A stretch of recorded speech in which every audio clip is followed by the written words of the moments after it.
Hello, good morning, year 7 and 8s. By the way, I will be telling Charlotte that you have a seating plan that I hope you're still in.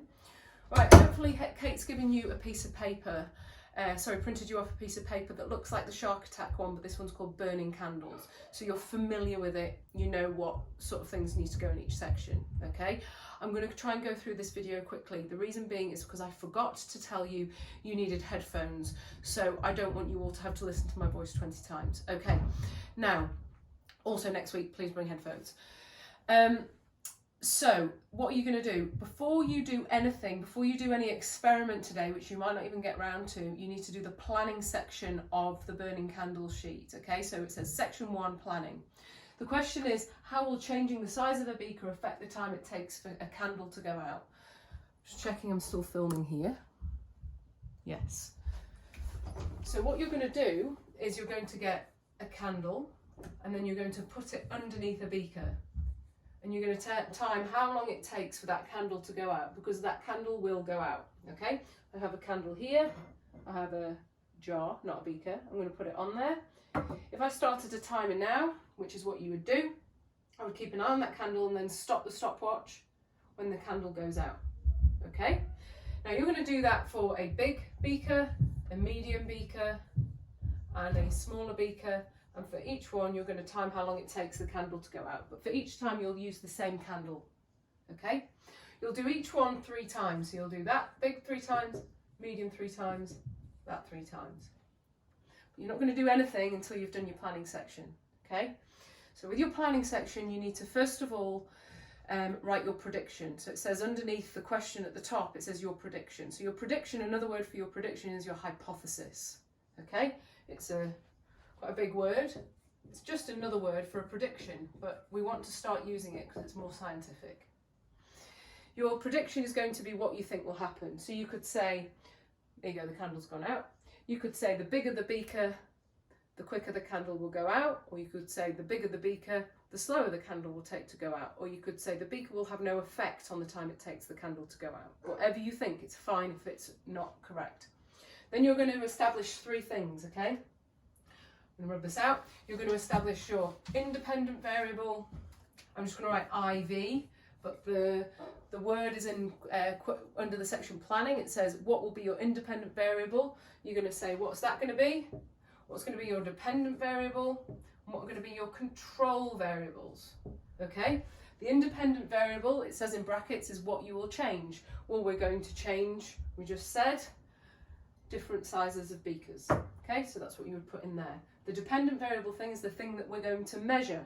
What are we measuring when we put the beaker on there? Well, we're going to measure how long it takes, okay? But say what you're going to measure and what units you'll use to measure it in, okay? Are you going to measure how many days it takes the candle to go out? Are you going to measure how many minutes? Or are you going to measure how many seconds it takes the candle to go out? So what's a realistic unit for that? Then the next bit is going to be your control variables. They're the things that you're going to keep the same each time to make sure that your experiment is fair. Okay, this is maybe a bit tricky for this one, but I'm not going to use this tea light candle and then go, actually I don't like this one, and then I'm going to go and get a completely different candle. So I've hinted to you about one of them there.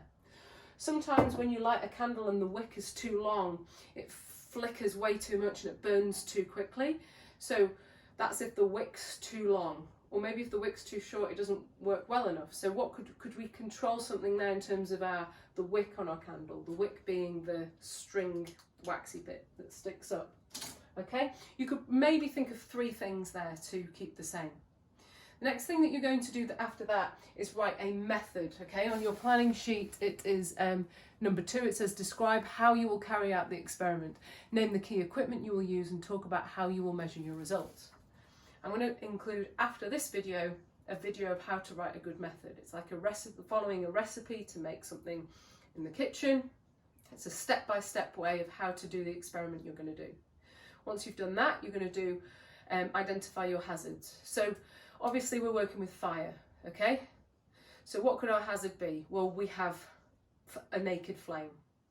Okay, how could it be dangerous? Well, how can a naked flame be dangerous? Okay, I'm sure we can think about what could happen with a naked flame and how can we reduce the risk? So what can we do to make sure we're not going to be setting ourselves on fire, basically? So What do we do when we have an experiment and we have to have Bunsen burners with long hair, for example? Okay, same applies here. We're using a flame, so I want you to do the same thing. If you have long hair, you need to get a hairband now and tie it back, or before you do the experiment. Okay, but we're not just using flames, we're using glass. So how can we be careful with glass? What could we do? So just 2 or 3 things on that section 3 about hazards would be good. If you do that today, which you might not even get done, then you can do the experiment. You're going to go to the tray, which is at the side of the room where that funny contraption is that that distills water. In the corner of the room near where I sit, there should be a tray of candles there. You're going to get a stopwatch. So if I sit here in the classroom and the whiteboard's there and there's my desk, remember there's all those trays like here. One of those trays has got stopwatches in it. Remember, some of them are a bit dodgy. Try and find ones that work. If you have your phones with you today, ask Charlotte permission to get your phone, and you can use your phone as a stopwatch if the stopwatches are being temperamental. I think that's all I need to say. Oh, no, sorry. Under section 2, it says results, okay? On your results table, you need to set your results table up. Like so on your page under results, it looks like this. So here you're going to write beaker size. Then once you've chosen your 3 beakers, you know where the beakers are in the lab, you just choose the 3 beakers that you want. But you choose different sizes. So it might be 50 ml, it might be 150 ml, and it might be 250 ml. You're going to do each one 3 times. So we're going to write 1, 2, 3. And this is going to be called time taken. Really, you want to write time taken for flame to go out, but I'm not going to write that, but you should write that. And then you're going to, for each one, so you get your 50 ml beaker, the small one, so it's going to be a small one, bit bigger, and you're going to time 3 times how long it takes the candle to go out here. So it might take 24 seconds, 26 seconds, 28 seconds. And then you'll do the same for 150 ml, and you'll do the same for 250 ml. Here you're going to plot an average, which you might not get round to today, and you might not know how to do it, so I'll talk about that for next lesson. Today, I think it's enough for you to do your planning section, get your candles and do the experiment, but you're not to do the experiment until all up to section 1 is finished and you've done your method. After this, you're going to have a quick video to watch on how to write a good method. All right, be good for Charlotte, don't set yourselves on fire. A method to make a cup of tea, right? Good, not good. So not good would be get cup and tea bag and milk. Make tea. Okay, it's not really, imagine someone had never made a cup of tea before. It's not going to help them. A good method is get cup. 2, we're going to number it so it's really clear to follow. Place tea bag in cup.